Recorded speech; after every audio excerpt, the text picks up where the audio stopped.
Welcome to This Week in Habsland. I am Jordan and he is Brian. We are here to dive into everything Montreal Canadiens. You can find us on social media at HabslandPod. Brian, let's just get this out of the way.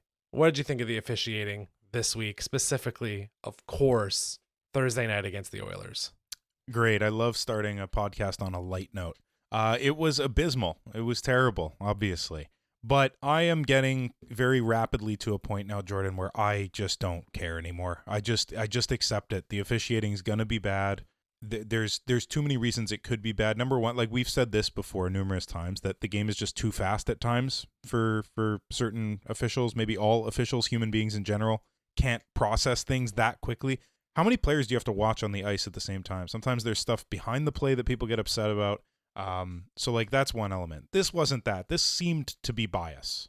Or ill will, or I don't know what you want to call it, but it doesn't occur often that a game is this badly officiated and other fan bases around the league back the Montreal Canadiens. I usually you look at any like Reddit thread, any online X conversation, anybody talking, unless they're Habs fans, they are not giving the I don't know, a pro, and maybe that's biased from my perspective, but I always feel like other fan bases are kind of happy when we get the short end of the stick or something like that, which fair enough. Like the most Stanley Cups, you get a target on your back is like, well, screw off, you don't get good officiating. But every other fan base is backing us this time, which means it really was that terrible. So I don't know. I don't know how to feel about it anymore. Like what do you expect? It's bad. It's been bad. It's going to continue to be bad. I really respect what the Montreal Canadiens players and coach Martin St. Louis said about it. Big respect to Caulfield specifically for what he said. But don't look for calls for the rest of the year, guys. It's a tight-knit club. And if you badmouth a pair of referees, the other referees are going to go, oh, you don't talk like that about us. We're the zebras. We stick together. Do zebras stick together in the wild? Because these ones do. Right. So a couple things there, and you hit on most of it. Caulfield, Gallagher, St. Louis were probably the three most outspoken guys. No fines as far as we know. Levied against, and I think the time has passed for that to happen. That's a bit telling. The second thing that was quite telling was this happens to every franchise, like at a fan base, where it's just kind of like you shrug your shoulders and like, boy, we got away with one. And that's what Oilers fans were on Thursday night and Friday morning, where they're like, yeah. Kind of feels icky to have won that one, but whatever, we'll take the 2 points and move along, but sorry about that. That was kind of rude.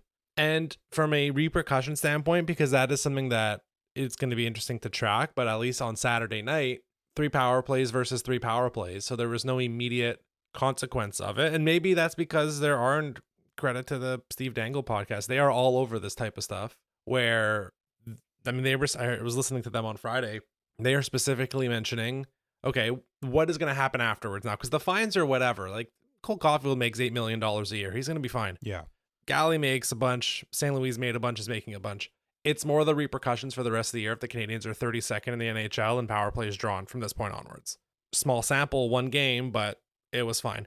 What was really annoying is that this ruined what was one of, if not the Habs' best performance of the season, goaltending aside, right? On Thursday evening, like, I absolutely loved this. Was for the Anderson goal. Kind of what spurred the first comeback was the full body dive by Gallagher on the forecheck. Like those three guys are so happy to be grouped all together again. Anderson, Evans, and Galley, and then that cross ice pass from Noah Dobson to find Caulfield with Caulfield's little dangle too to beat the goaltender. Goal of the year worthy stuff. I know we talked about the Demidov goal from the Seattle game, but that one too, like. There was some really cool stuff. Great comeback, like down 3-1, up 5-3. Yeah. Like road game against a team with a lot of pedigree, and it was just a bummer that the Anderson penalty is the one that really ticked everybody off. And I still don't think we really know what happened there. But like you said, it's just kind of like, let's just move on. Like it's 1 out of 82. Hopefully you don't tick off the referees enough to where they hold a grudge the rest of the season. But I think time will tell with that one. Yeah, time will tell. And I like specifically what Gallagher said about Edmonton not needing help, except for the fact that it's October, so Edmonton needs all the help they can get. It's not a good October team. They weren't last year. They weren't the year before. They're perpetually deep in the playoffs, but not a good October team. Yeah. Yeah, I don't know anymore, man. Like in any given profession, there's 99% that aren't biased that do a good job, that honestly have like their best intent at heart, and there's 1% that don't, that might be making bets on the side secretly, that might be like, I don't know. There's doctors that take extra money from pharmaceutical companies to prescribe things that are going to end up hurting their patients to be able to give them more drugs. Like, every profession has it. Does this just happen to be the couple of refs that are crappy in that way, like malicious, or was it just that bad a game? I can't perceive them being that far out of the loop. Most importantly, just to kind of close the loop on it, it was good to see the Habs for the first time really this season. They got some adversity, and we'll get into the games a bit, obviously, but they were outplayed certainly for the first chunk of the game, at least against Vancouver. Yeah. But it was nice to see them battle back. Also, the funny parallels I found with back-to-back Saturday night games where the home team goes up 2-0, then the road team scores 4 straight goals. Then the home team scores a goal to make it kind of close, and then the road team hangs on. Much more enjoyable this week than last Saturday, where the Canadiens were the home team, sadly. But good passing of the first test of adversity of the year, whether it was self-created or not, whatever. They had a nice second half of that game against Vancouver, and obviously we'll get into one of the main reasons why. So with that, Brian, let's jump into our headlines of the week. We only got the one this week, but it's an interesting one, and I think we have a lot of meat on the bone here. So the headline is recent history kind of repeating itself. And let me set this up a little bit. So one of the main storylines of last season was what happened in December from a roster standpoint. We all remember October being absolutely god-awful. The ship starting to turn around in November, but not everything quite clicking. And then you get to December, and it was a handful of roster moves that kind of shifted the team a bit to find that perfect mix of what the Canadiens needed on the roster. And that's obviously the Carrier and Barron trade. That is shifting Lane Hudson to the first wave of the power play. That was calling up Jakub Dobes in replacement of Caden Primo as the backup goaltender. And it was also Patrik Laine returning from injury. It feels like we have already hit that first inflection point from what the initial plan was that St. Louis thought he had in mid-September. This time, not necessarily all the way into December, but, and you know, there was some noise forming over the past couple weeks. And even in last year, right? There was noise about Hudson to power play 1. There was noise about what the heck are you doing with Caden Primo? And it felt like St. Louis, and I'm sure to an extension, Hughes and Gordon, were like, no, we got to stay the course. Let's be patient.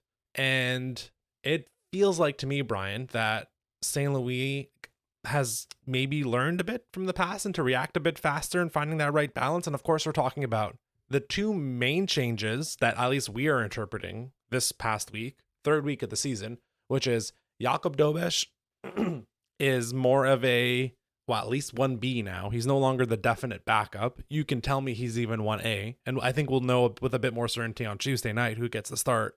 And then the other one was on Saturday night where Ivan Demidov got bumped up to power play 1 in lieu of Zach Bolduc. So, and the irony here as well is that Patrik Laine got hurt in this sequence as well, and the opposite of last year, he was coming back from being healthy. So the Laine stuff being kind of ironic, tragically for him, but it's really just the roster moves of bumping guys up, and again, it's goaltending and it's the power play again, where it's the young guy on the power play and it's Dobes kind of getting bumped up a little bit higher. What are you saying? Like, is this St. Louis just reacting faster, having learned from last year where he waited 25, 30 games? Or are these guys just that much better and it was an easier choice? It's got to be both. He recognized that they narrowly made the playoffs, and had he reacted quicker, especially about the Primo thing, I think, though that wasn't really him. He reacted relatively quickly about the Primo thing, and then management had to make a move as well.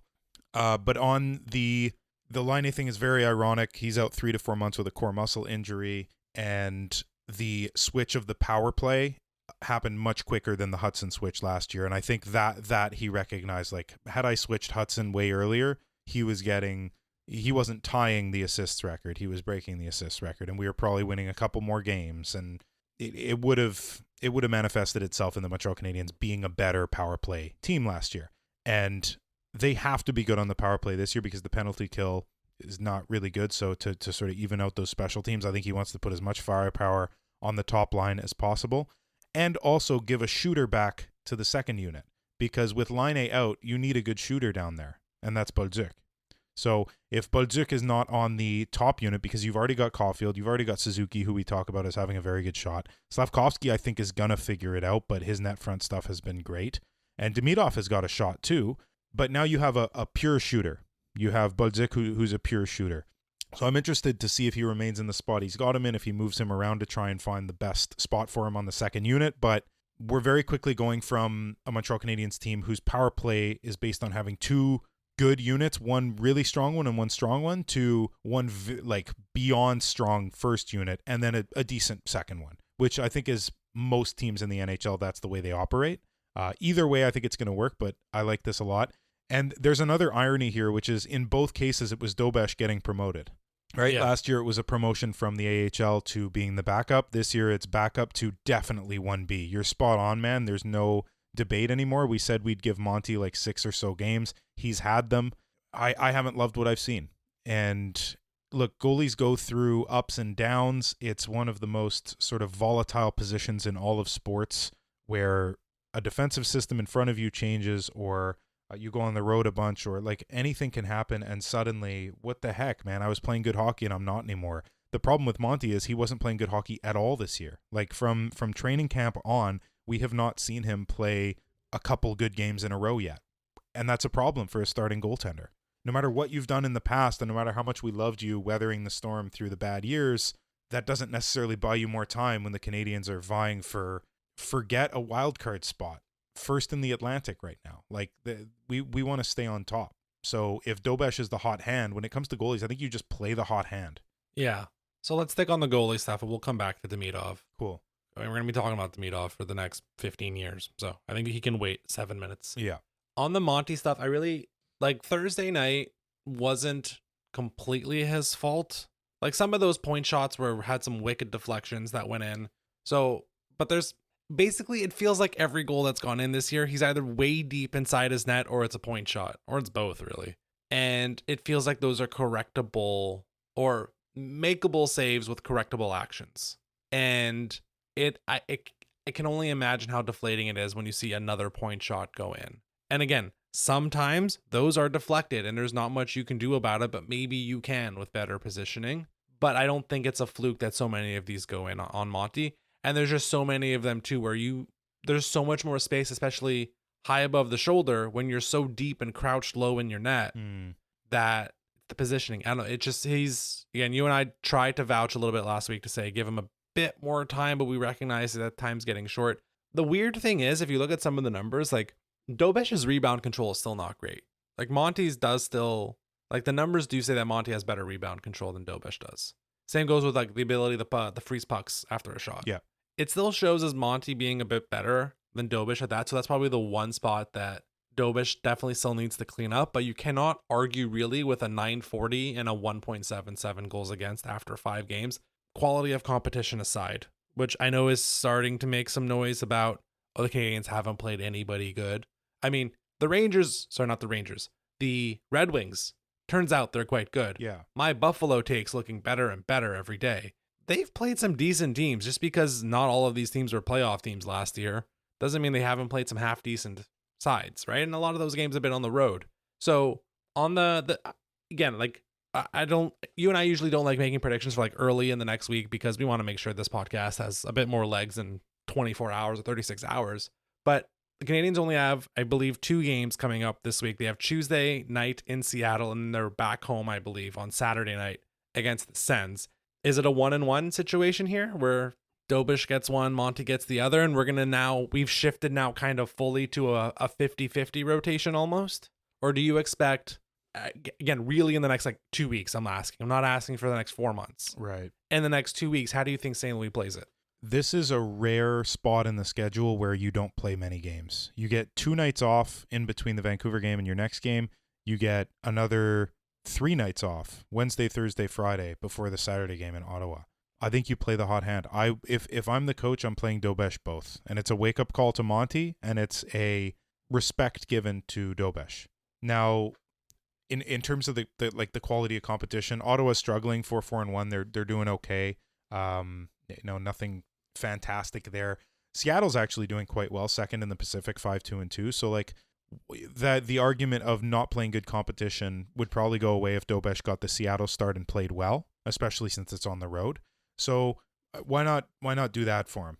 Get that rhetoric out of the way and give him some starts and get the Canadiens 2 more good wins. I don't know. Like maybe Monty just needs some easy starts, because look, I think it's untrue, as you do, that Dobes has gotten only easy starts, but I would argue that Monty has gotten a lot of difficult ones.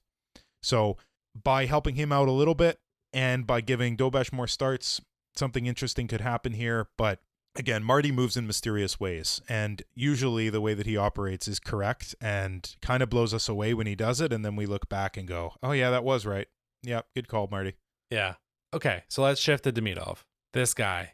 Yeah. Mentioned last week, probably no lower than the 4th best forward on the team, pining for 3rd over Slav. Through 10 games, he's now has 9 points, so 2 goals and 7 assists. The stat that I thought was just, getting ready for this morning was he has a higher points per 60 currently than Nick Suzuki. Really? Which is now that's insane. Suzuki beats him in almost every other advanced stat, so there's no competition here. But it's 3.87 versus 3.81. Not too shabby for both guys. And that's something I actually did want to ask you as we're getting into it. Like, we can still talk about like Demidov's play and all that, but what's it going to take for him to get a bit more time at 5-on-5? He's 8th among forwards right now in ice time at 5-on-5.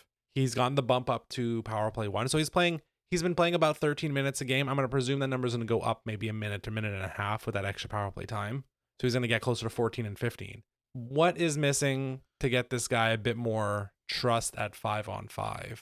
So that points per 60, like, you leveraged the crap out of it, right? Yeah. I mean, look at his line mates' ice time and you have your answer. I don't think he's the limiting factor at all. Like, Kapanen's at 12.5. Newhook's actually at 15, but he gets PK.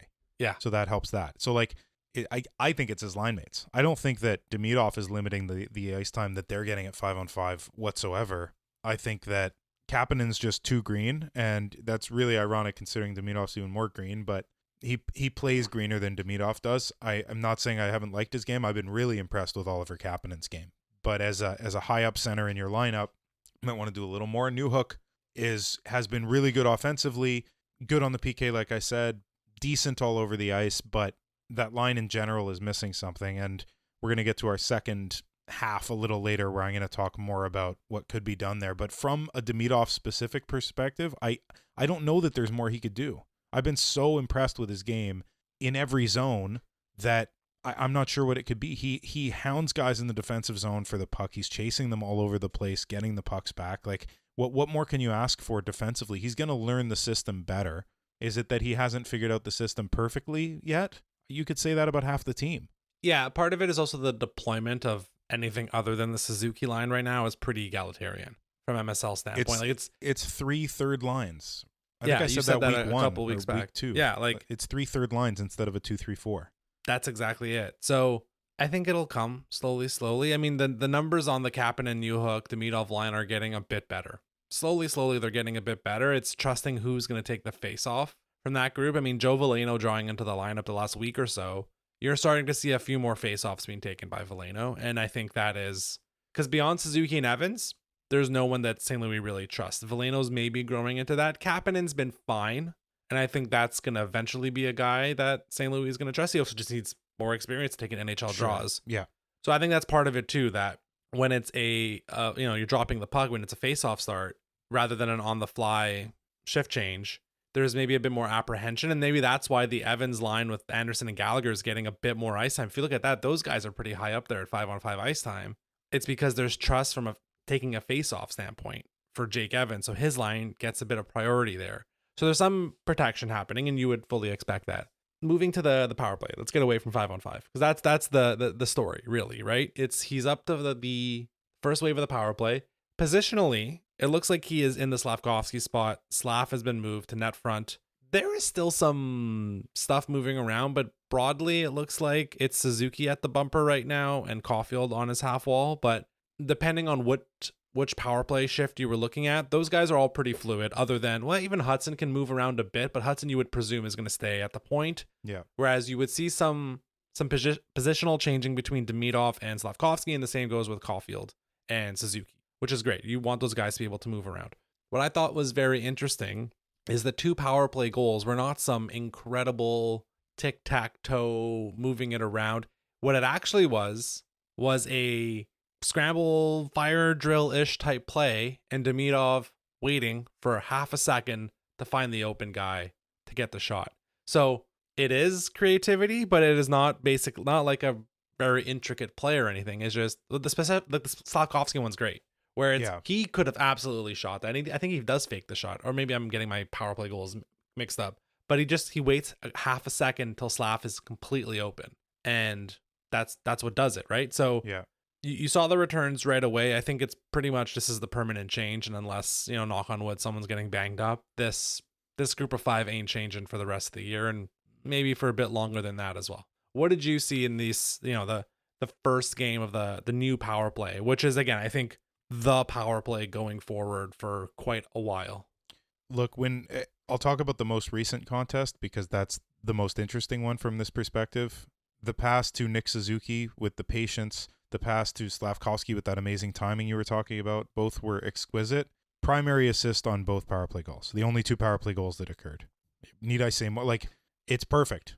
It's perfect. Yes, other parts are going to move around, but that is Demidov's spot. And it also opens up, because we don't trust Slavkovsky fully with his quickness in making plays.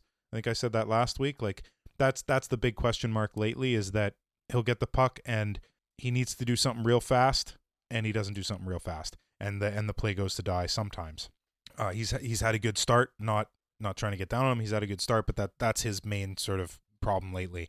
Demidov doesn't have that problem. His timing is perfect. And so giving a lefty to Hudson to give to, because the easier way for a lefty to pass is to another lefty who's standing to his right for a one-timer or for like a tic-tac-toe play. So give him another guy whose quickness matches his. And also just tandem, like, they are unbelievable. As a sidebar, Demidov, Hudson together are unbelievable. There was one play, I think it was the Calgary game.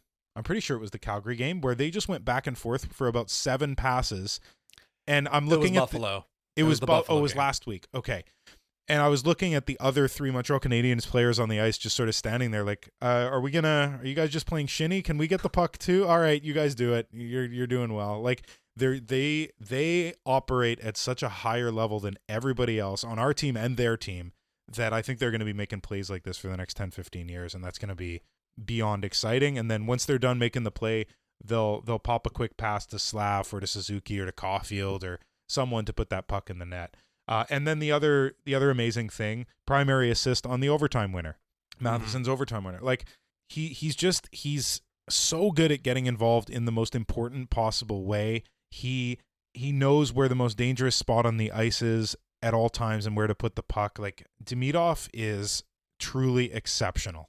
And I wanted to wait longer before the Michkov comparisons happen, but I think the timing is perfect with Michkov being like, he's so close to being healthy scratched at this point, because he came to camp in bad shape and he's not playing well and he can't play a full 60. You know what I mean? Like, yeah, good call, Kent Hughes. One quick thing on the power play, just with Slavkovsky. First of all, this was one stat I wanted to shoehorn somewhere in the podcast, so it's happening now. Slav leads the team in individual expected goals per 60. Fascinating. So I would not have guessed that. Yeah, which is not something I would have thought of. I don't know if that means he's not finishing enough. That is what it means, Jordan. Yes, precisely. Damn.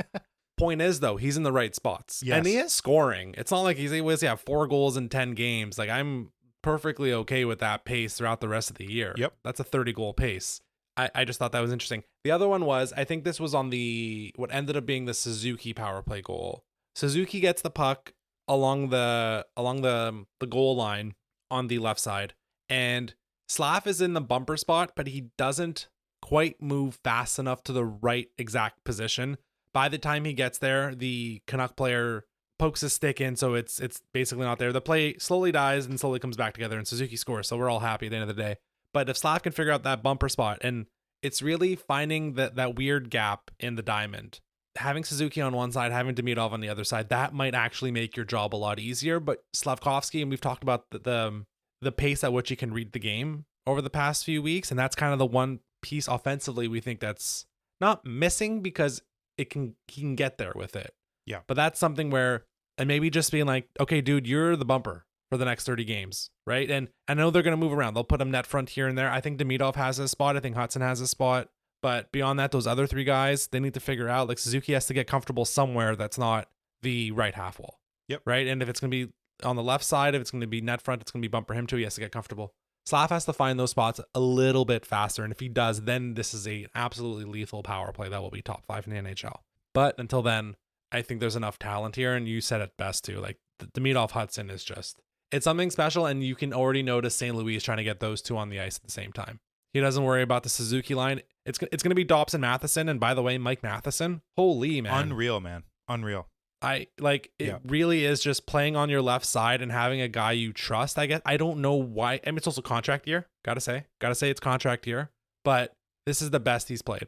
I know he was really good in that first season where he played 40 games, but that team was hot garbage. Yeah. This team is really good, and he is their best, maybe not their best defenseman, but he's their most utilized defenseman, and he doesn't touch the ice on the power play, which really tells you how valuable he is to them at 5-on-5 and the PK. Yeah, remember when you and I very stupidly said that he's going to be much better this year because they're going to reduce his ice time? So he's not going to get like tired, or I forget even what we said because it was so really dumb, because he's playing almost 25 minutes a night on this team that's stacked with good defenders. He's playing more than Hudson. He's playing more than Noah Dobson. Is that in part because the Canadiens can't stay out of the box? Totally. That's an element of it.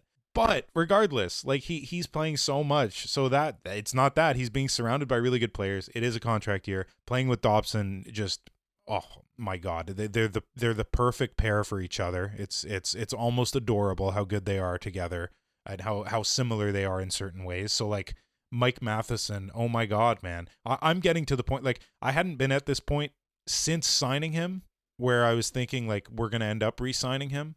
I'm real open to it now. And we don't have to have that conversation today because it probably warrants its own big time segment. But my appetite for that is increasing. I don't know. Is it increasing for you as well? I think it's a longer discussion you and I need to have. But I feel like you and I didn't talk about the Hudson contract stuff too much. I'm kind of over contract stuff for a little bit. Yeah. I know you are too.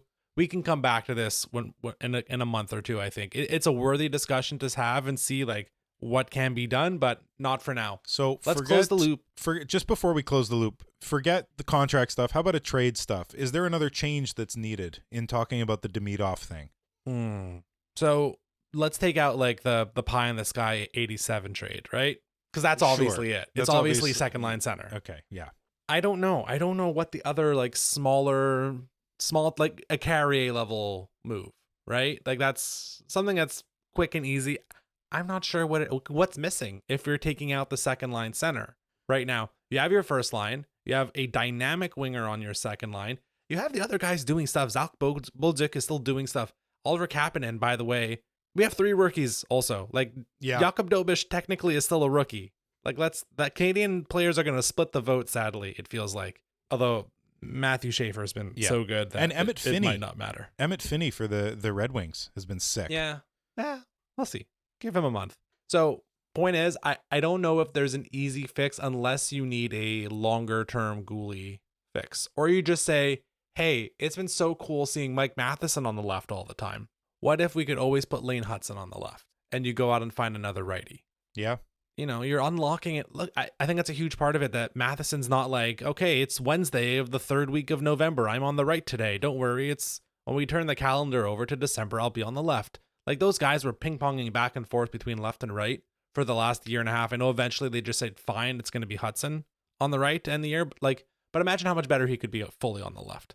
So, but point is, I don't think there's if you take out the second line center piece, I don't think there's an obvious move to be made going forward. Is there anything you see? Like, what is the ear to the ground fan base? What's the next move, next change that needs to happen? 87. Yeah. It's 87, man.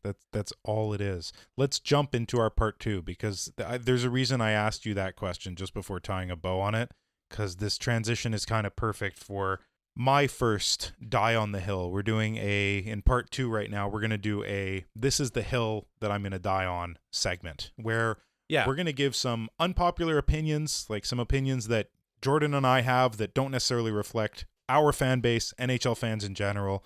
We each have 1 or 2 that are related to the Canadiens or to the league or to hockey in general.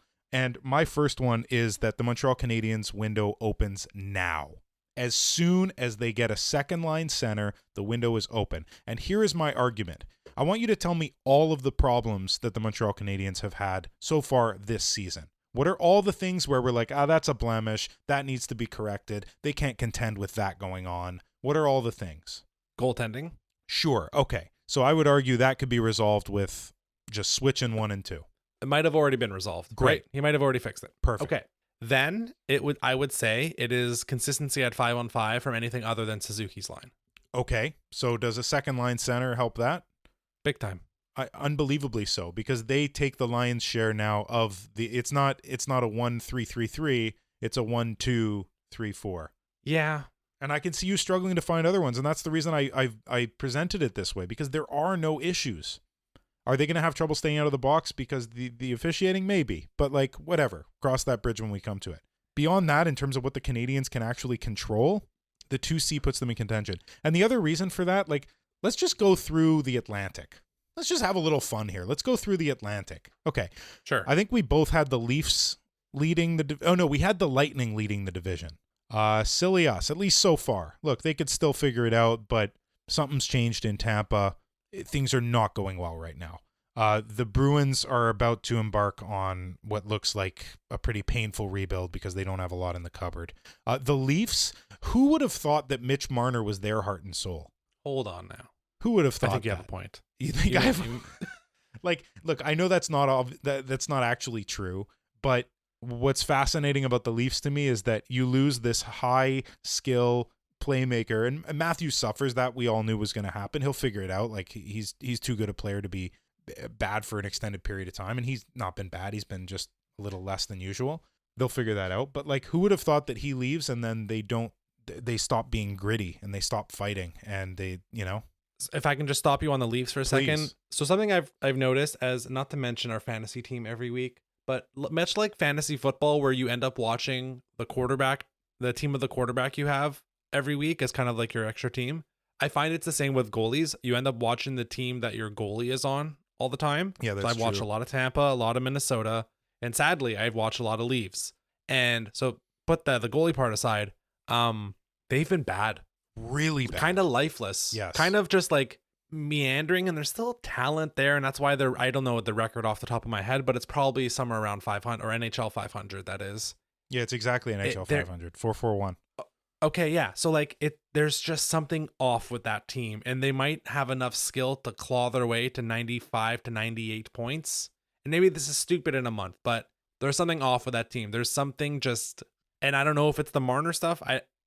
Clearly was a wickedly important player for them in the regular season. Yep. But there's something stinky about that team. Anyways, carry on. There's too many things that are unserious. Too many players that are not playing full on right. on that team. So like, look, there's another one that we thought, they're going to be great. They're not yet, at least. The Sens, they're struggling. It doesn't help that you lose this one's actually true, your heart and soul. Like you made a claim that like they all sort of follow suit on who their leader is, and therefore Brady Tkachuk should not necessarily be the captain of that team, which I tend to agree with. I've thought a lot about it since you said it, and he is unserious at times in terms of taking silly penalties and kind of being a clown. He is a really physical member of that team, though, a really offensively driven guy, and they're going to suffer after having lost him. And like their identity, what's their identity now? So I still stand by my point of, I don't think he's the right person. Like, he doesn't have the right, I don't think he's the right guy to be captain on that team, because they do follow in his footsteps. But part of those footsteps is his give a shit meter is at 14 every game. Yes, that they're missing. So it bites them in the rear end every now and then with their temperament, but they care when they play. Yeah. So yeah, losing your captain like that does hurt. I think they'll be fine. Dylan Cousins has been wicked. Yeah, he has. What are you doing, Ottawa? Buffalo. What are you doing, Buffalo? Yeah, no. No, Ottawa did good on that one. Sorry. Yeah, what are you doing, Buffalo? That's absurd. That's absurd. What a bad. Okay. Oh, so that's bad. Okay, there's three more teams. Sure. Detroit is great so far. I'm reserving judgment. So far, they're great. The Yzer plan, is it working finally? Yeah, let's see.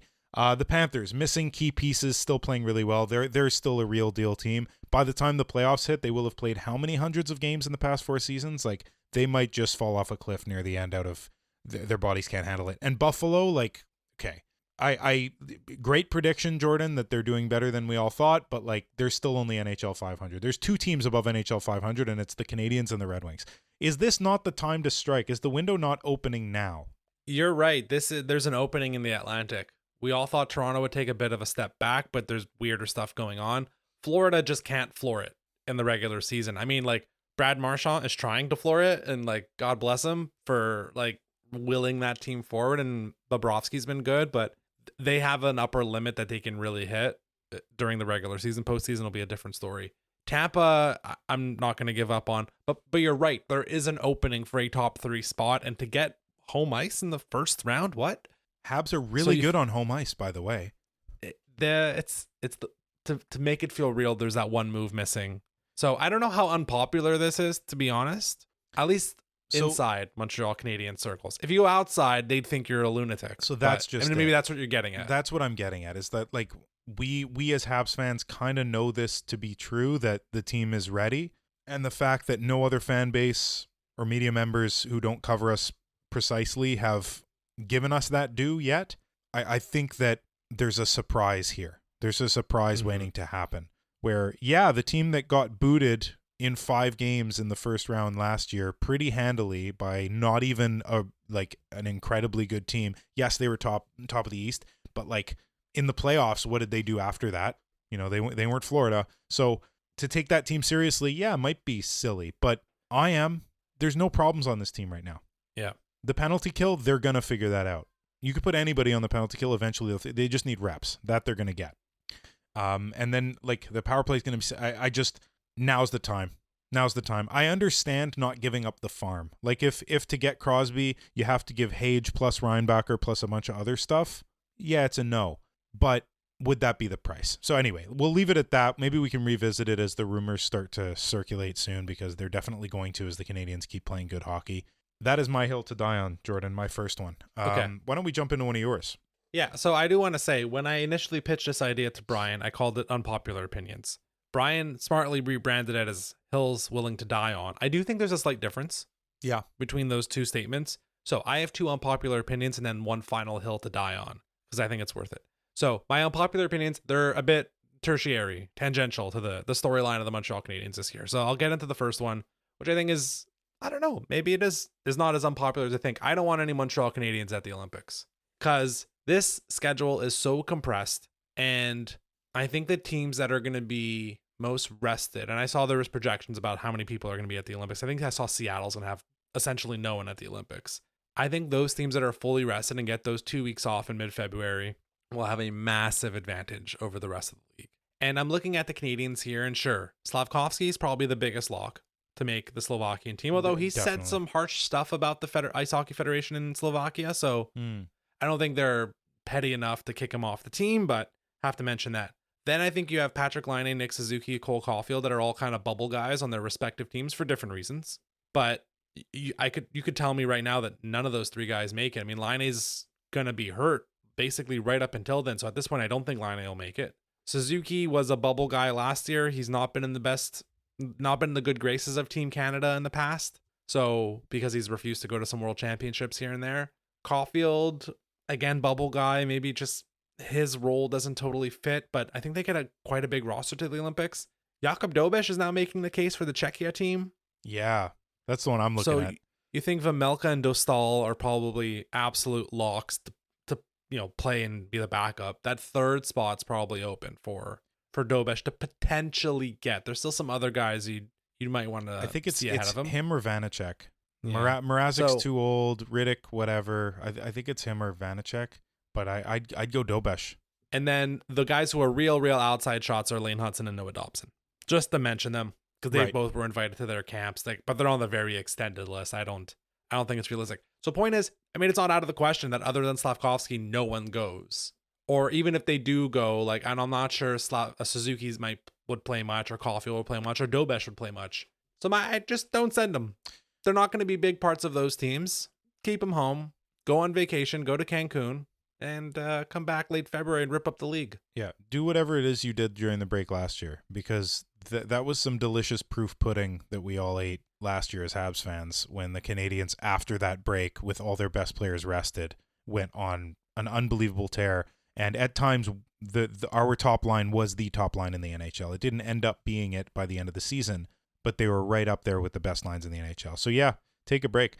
I could see why this would be unpopular, because the honor of representing your country, especially at the Olympics, like whatever, like last year, who gives a crap? That was just a silly tournament. But the Olympics, that's something real. So definitely going to be an unpopular opinion, because I know tons of Habs fans and Canada fans are going to want to see Nick Suzuki in a Team Canada jersey. But if you're more of a Habs fan than a Team Canada fan, you'll get Jordan's opinion here. Yeah. Okay, Ryan. Very cool. What's your next hill to die on? So my next hill to die on, this one is deeply serious and important. When your stick breaks in the defensive zone, go get another stick. Really? You're going to be more valuable for a minute and a half while the other team is buzzing without a stick than you would be leaving for 5 seconds to go get one off the bench and come back. Can I ask one technical clarification? Go for it. Short change versus long change. Does your opinion change? Who gives a shit? Okay. I hate this. This is one I've been waiting for a hill to die on segment since we've been starting this podcast. I just didn't realize I was waiting for one. I looked at a bunch of conversations online. The argument is always the same, that you could still do things with no stick. So then why is it that the announcer, as soon as a guy breaks his stick, always says the same silly trope and goes, That's true.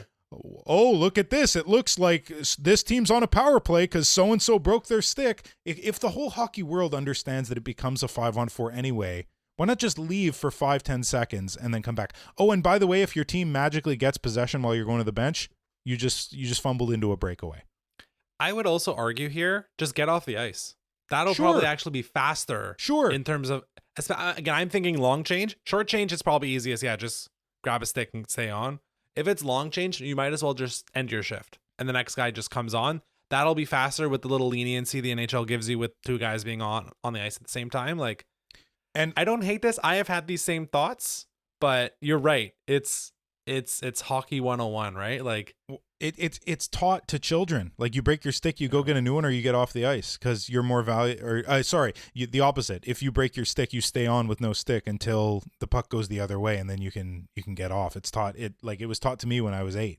Like, it's just understood that way. I would love for a team to just try the opposite and see what the hell happens. And I get the confusion that it leads to for those 5-10 seconds, because when you leave, depending on what type of coverage your team does in the defensive zone, if it's a zone coverage, if you're man on man, like, yeah, you could be leaving guys open. So just have some type of, I don't know, like safe word or like a call that you call out, like you go, SpaghettiOs, and then everybody knows, oh shoot, I got to cover for, this guy who just broke his stick.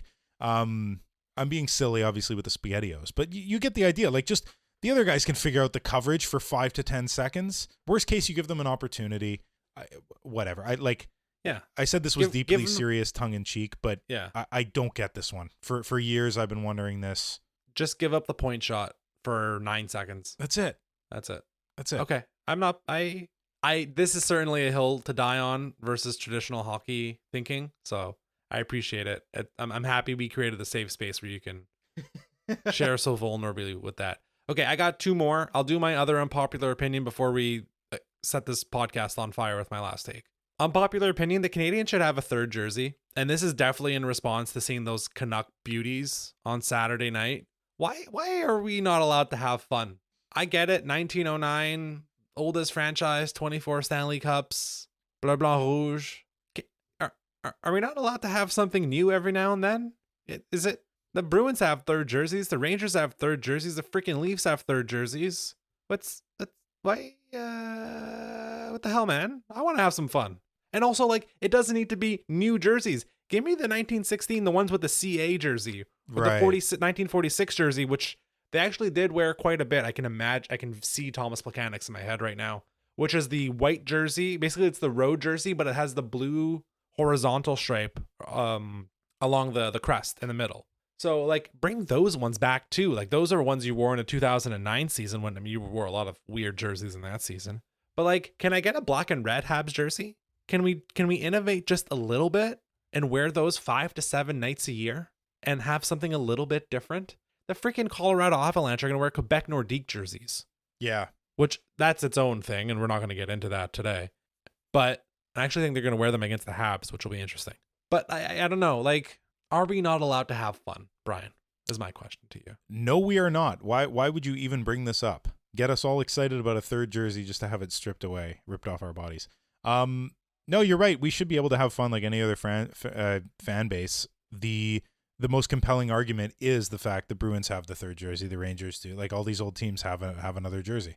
So yeah, I think it's fascinating. I would throw in, like, if you want a black jersey, I would throw in the 2023 Black History Month Canadiens jersey, the Franco Egalité one that he designed. Like, that's a beautiful jersey with the flowers embedded in that yellow CH. Like, really, really stunning jersey. I think because it was for this specific thing for Black History Month, they probably wouldn't use it in any other month than February or something, like, even if they brought it back. But bring that back every year in February. That was a gorgeous jersey. That was sick. And then the Saku Koivu era white jersey with the blue stripe under the crest is gorgeous. Yeah. That one, like, almost should just replace the white jersey in general. Like, I'd even be happy with that, not getting a third, but just replacing that. But yeah, I love this. I'm on board. Yeah. So that one, I'm pretty sure that one was kind of the official third jersey for a minute. And then again, it's just also in a world of endless capitalism, has Jeff Molson not figured out people would buy the third jersey? Like, I've seen the reverse retros way too much in my life of people who have bought that one of those jerseys and wears them publicly. Yeah. The shame of those is they could have been nice, but they're attached to two of the worst seasons we've ever had. So no one's ever going to, like, now that we're playing good hockey, someone's wearing those. You go, oh, you went through the shit. You went, like, you were, oof, those were also, rough years. A proper Montreal Expos tribute jersey would be amazing. So which is what they half-assed with the reverse retro in 23. Just the color. There's a proper way to do it where it would actually be sick. Anyways, I digress. Brian, those were your two, right? Those were my two. I am done, and I am just foaming at the mouth, getting ready for. I know what your next hill to die on is, and I like. Yeah. Here we go. So here we go. All right, let's launch this podcast into the sun, is what I'm saying right now. So here it is. Jonathan Quick and not Carey Price nor Henrik Lundqvist was the best goalie of that generation. So even if I didn't even have the Quick part in this, people would be infuriated. Jonathan Quick was the best goalie of that group. Of the Tim Thomas, Tuukka Rask, Lundqvist, Price, Luongo, Fleury. I mean, I can kick Fleury down the list pretty quickly if we wanted to, but yeah, it's Jonathan Quick. He was the best guy of that generation. Brian, let me read you two stat lines. One is from Carey Price's, because when we make the Carey Price argument, we always start with the 2015 season, the MVP, the Hart. He was 44, 16, and 6.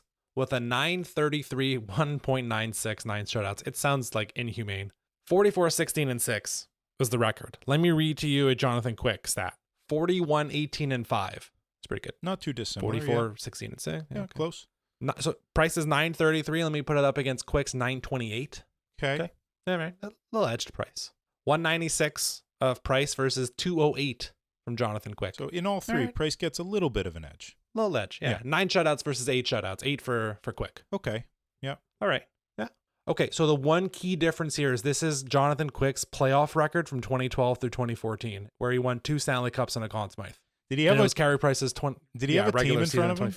Did he have a team in front of him? This is the one argument I'm gonna push back on.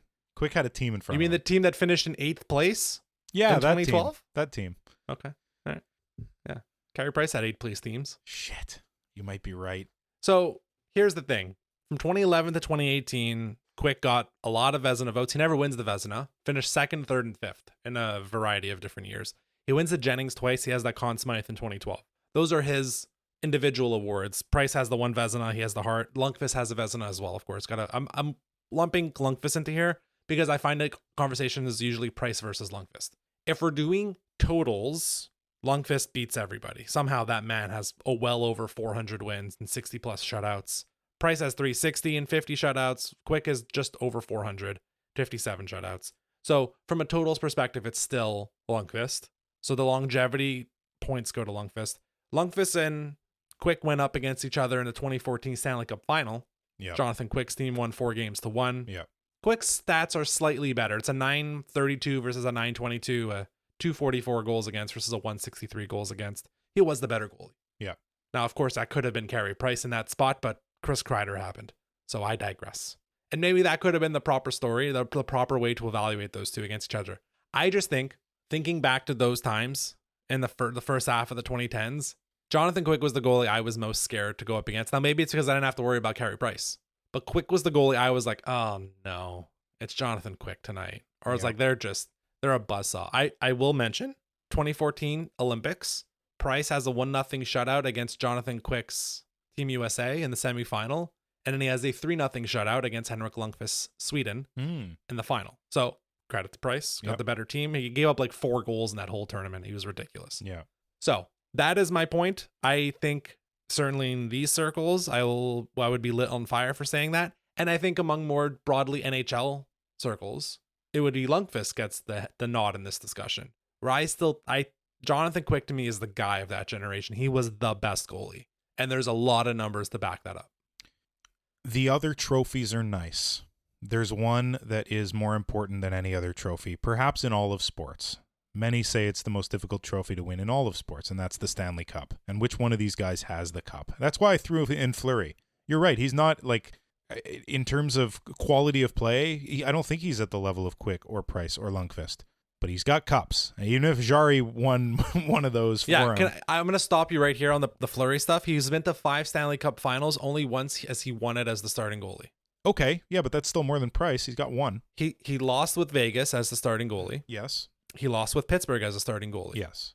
He won with Pittsburgh as a starting goalie. Yeah. Twice he lost his job during the playoffs or during the regular season and was the backup when they won. Right. So while Marc-Andre Fleury, who's a terrific goaltender and a Hall of Famer and first ballot and blah, blah, blah, he went to the Stanley Cup final 5 times and only once did he win it as the starting goalie. Okay. And how many did Lundqvist win?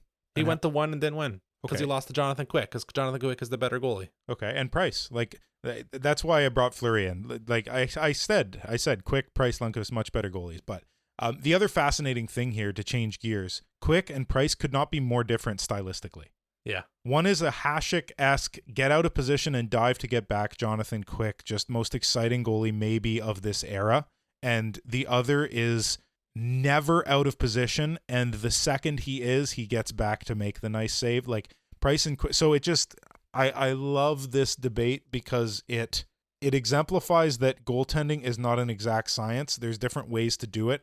And if a guy's good enough, no matter how he does it, he's good enough. And it's almost mystical. Like there's a magic to it that you have to put the science aside at times because Jonathan Quick's going to get back and make that save. So definitely unpopular in Montreal, in New York. But you are probably not wrong that Jonathan Quick is the best goalie of that generation. Yeah. Pecorine too. I don't want to forget him in the conversation. He was a part of the group, made a cup final, went down to Fleury's mighty Pittsburgh Penguins. Of course, Fleury wasn't playing by then, but whatever. Yeah, I just think, though, especially those 3 years, 2012 through 2014, there was not a scarier goalie to go up against. Tim Thomas's time had kind of ended, right? 2011, he wins his cup, and then he very quickly falls off, and Tuukka Rask takes that spot.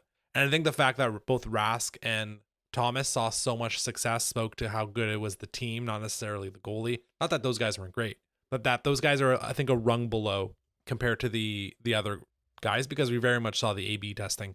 But Quick in 12 and 13 and 14, and they had some battles against the Chicago Blackhawks. Like the only team that made Jonathan Quick look human in those playoffs in 13 and in 14 were the Blackhawks. Other than that, his save percentage is probably like .945 if you take away the and those are like the Blackhawks teams that win 3 cups in 6 years. Like, yeah. And including in 2013, where I think it's a conference final where the Blackhawks eliminate the Kings. And there's a lot of overtime games between those teams. Those are some of the best series we saw in the 2010s. So yeah, I figured, look, this is a safe space. And I'm finally was ready to share my opinion that if I'm ranking the best goalies post-lockout, Andrei Vasilevsky has to enter the chat, but let's pause him because he's of a slightly different generation. He's the newer group, right? Yeah. He's with Ottinger. He's there with Hellebuck. I mean, I think he's above all those guys, but he's in a slightly different crew. Yeah. But if I'm ranking post-lockout, so post-05, sadly, Brodeur is kind of a halvesy. He's kind of on both ends. If you give Brodeur like through 2000, he probably beats everybody. But my number one pick is probably Jonathan Quick. And what he did for those 6, 7, 8 years, and he was truly, I mean, he's still playing. He's sadly beat the Habs last week, but yeah, he was great. Yep, that he was. And Price is still better than Lundqvist. Yeah, I didn't want to engage with that part of it, but like, we're Habs fans. They expect us to say that. Whether we say it or not, the New York fans are going to get on us. It's so like, let's just be overt. Yeah, I wouldn't mind doing an actual top 10 goalies of those, both of the post-lockout. I mean, everyone knows my number one pick right now, but I think there's some movement elsewhere, and I think if you add Vasilevsky into the chat, it is and Bobrovsky, I should mention as well. Now, if this discussion became who's the most technically sound goalie, then Price has a chance again. But it's not about that. It's about wins. It's about the numbers. It's about the cups. Exactly. All right. Well, that was a fun segment. Unpopular opinions, hill to die on. So what you've learned from us today is if you break a stick, get the hell off the ice. The Habs need a third jersey, and Jonathan Quick was dope, which I think is what everyone wanted to hear at the end of this episode. Anyways, I think we can wrap it up there, Brian. Yeah, you can follow us on social media at HabslandPod. If you like what you hear, feel free to leave a 5-star rating on Spotify and Apple Podcast. Also, spread the word of the pod to people, your friends, your dogs, your cats, your fish, anyone who can listen to me. And until next Monday, go Habs.